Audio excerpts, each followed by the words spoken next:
Brand deals can literally change the game for content creators. In fact, in a lot of cases, brand partnerships can be creators' primary source of income over things like YouTube ad revenue. I mean, imagine getting paid to talk about products that you already love. Sounds like a dream, right? But landing your first brand partnership can be a little bit tricky, especially if you are a small creator. But I'm here to tell you that I have been there and I have gotten brand partnerships with as little as 1,000 subscribers here on YouTube. So today I wanted to share my top tips for landing your first brand deal even as a small creator. So first off, what even is a brand partnership? It's essentially a collaboration between a creator and a brand where the creator promotes the brand's products or services to their followers or subscribers. This could either be through the brand providing the product to the creator for free, or sometimes they'll actually pay the creator a monetary amount for talking about their product or service. This could also be a one-time partnership, or it could be a long-term contract over various months. Typically, brand partnerships are designed to be mutually beneficial for both the creator and the brand. The brand gains exposure of their products or services through the creator's audience, and the creator typically gets paid. These deals can often take on various different forms, such as sponsored videos, as you guys have seen me do, where a brand is featured as part of a 2-minute spiel within one of my videos. It could also look like affiliate partnerships, where the brand creates an affiliate program for the creator and they earn commission off of products sold. And then there's also long-term ambassadorships, where there might be, monthly collaborations or something along those lines. Sometimes it's a combination of both. A lot of times I will receive both a flat fee as well as commission payments for referrals made. I also want to emphasize that I think that the key to a successful brand partnership is authenticity. It really shows when you align strongly with the brand, it fits well within your niche, and it just kind of makes sense. I think that this often leads to better engagement, trust with both the brand and your audience, and hopefully better results for both parties involved. I also want to mention that, again, you can get brand partnerships with not very many followers. Again, I think I had my first brand partnership around 1,000 or so followers. Brands are typically looking for more than just follower count. They might be looking for an engaged audience. So in the case of YouTube, it might be views. In the case of Instagram, it might be a number of likes or comments on your posts. They're often looking for content that aligns well with their brand values, what they're trying to sell. And lastly, they're typically looking for creators that can sell their product without coming across super salesy. So really don't count yourself out if you're a small creator. You can definitely still land brand partnerships, right? So that's a little bit about what brand partnerships are and kind of what brands might be looking for. But let's talk about how to actually get your first paid brand deal. So number one is you're going to want to optimize your social media pages so that brands can find you. If a brand wants to reach out to you, something that they're going to do is maybe check your Instagram page, your TikTok page, your YouTube page. They're going to check your content and they're going to check your bio in the case of like an Instagram page, for example. So you're going to want to make sure that your social media platforms and pages are optimized so that the brand does proceed to reach out when they actually go and look at your profile. You're going to want to make it super clear what your niche is. So on YouTube, this might mean posting the same type of theme of content, same type of niche of content every single, week or whatever, so that when a brand does come to your page on YouTube, they know what they can expect from your style of content. On other platforms, it could be as simple as making sure that it's included in your bio, and again, making sure that your content posted actually kind of has a theme to it, so it actually makes sense. On platforms like Instagram or TikTok, you could always pin a video or a post, because that just helps showcase your absolute best content, especially if it's related to, brand products or other collabs that you've done. This way, it makes it really easy for future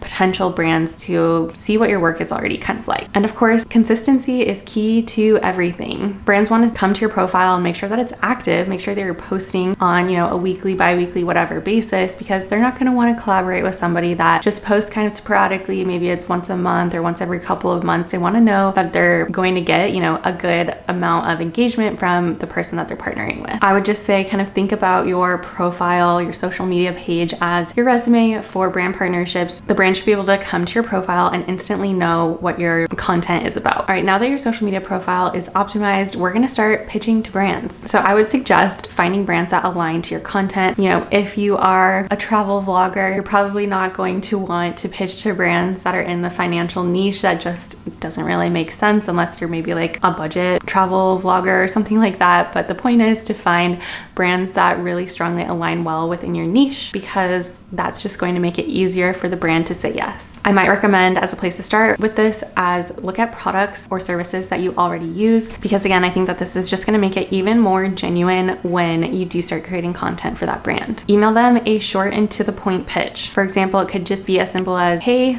brand, I love your blank product and I think my audience would too. Here's a recent post I have already made about it, and I'd love to collaborate on future posts. Keep it friendly and straight into the point. A lot of times I'll also see on the bottom of a website's page a link for like influencers or collabs or things like that, so you can always apply directly on a brand's website. And there are also influencer platforms that help connect influencers to brands. For example, Aspire, you can actually sign up through that website and start searching for brands to partner with. Like I said, these platforms just kind of help match potential brands with potential influencers, so this is just kind of a great place to start. And lastly, I can't emphasize enough, just start creating content that actually attracts brands. Even before you get your first brand deal, start talking about products organically. I typically always like to mention in my videos, if it makes sense, like I just talked about Aspire IQ for a second, I just mentioned it because it fit well within this video. I could then now go reach out and show them how I have already made a video that includes their product and maybe they'd want to partner on a future video together. But you know, if a brand sees your content, they really like it, they might actually reach out to you. And in fact, I have to admit that this is this is the number one way that I have landed all of my brand partnerships. I think the reason that this has been working for me is because I've been doing a bit of everything that we've already discussed. I have a clear niche, which is, you know, financial wellness on this channel. I post high quality content. I post consistently. I am being very genuine and honest in the content that I create. And most importantly, I make sure that the brands have a way to contact me on my YouTube channel that is through having my email listed in the description box of every single video. I have business inquiries and I have my business email. I genuinely think if you are making high quality, good content, you're being genuine, and you have a way for brands to reach out to you, eventually it will happen. So just keep going. All right, but now you've done all the steps, you're posting consistently, you're making good content, you have a clear niche, and voila, a brand has reached out to you. Now you get to enter the fun part, which is negotiations. Now, I know it can actually be a little difficult to figure out what to charge or what to even say or do at the beginning when you get your first partnership, because you don't want to scare a brand off. You're so excited that a brand has reached out and wants to partner with you, and you don't want them to turn around and say,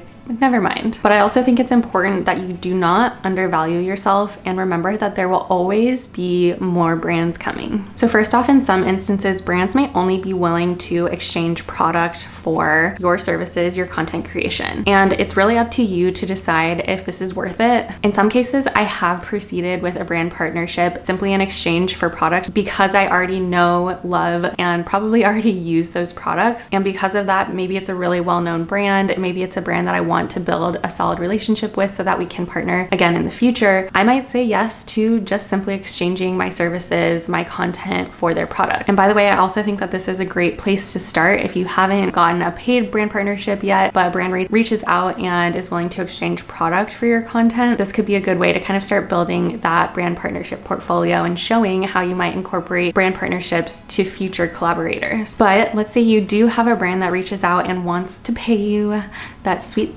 money. So you might be wondering, how do you even go about setting your prices? You don't want them to obviously be too low, and you definitely don't want them to be too high where the brand just ignores you, doesn't respond, and ends up ghosting you. I think that in the beginning stages, brand partnership payments could range anywhere from maybe $100 to $500. And as you get way more experience, followers, subscribers, engagement on your post and on your content, you can definitely increase your prices as you go, start charging upwards of multiple thousands of dollars. But obviously, $100, a couple $1,000, that's a pretty big range. So where do you start? I would first encourage you to think about what your time is worth to you. It's going to take you time to make the video. It's going to take you time to maybe write a script if that's how you like to create your content. It's going to take you time to communicate with the brand, get concepts or scripts or video topics or video titles or thumbnails approved by them. So just make sure you're taking all of that time into consideration when you're setting your rates for the brand. Pick a number you feel comfortable with and see what happens. A lot of times brands already kind of have have a budget on the back end that they are willing to pay influencers. So a few things might happen when you send over your number. They could either immediately agree to it because it might have been a little bit lower than they were expecting, and that might tell you for your next brand partnership to increase your prices a little bit. The brand could come back and negotiate with you. So let's say you say $300, their budget was maybe $200. It's a little bit high for them, so they might come back and ask you if you can do $200,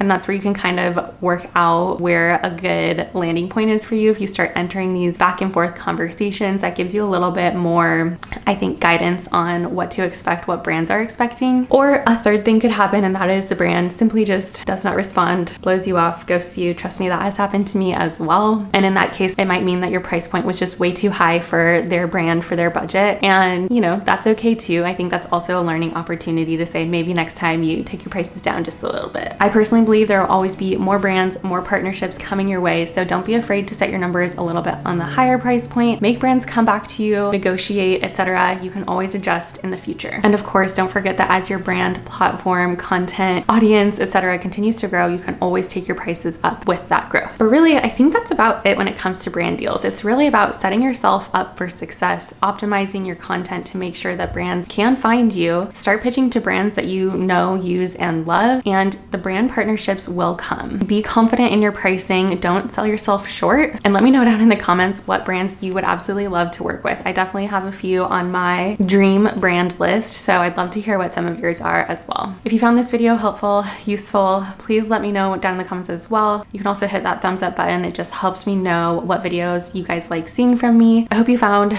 this video helpful on brand partnerships. If you have any additional questions, please do let me know as well. But that is it. Thank you guys so much for watching, and I will catch up with you next time.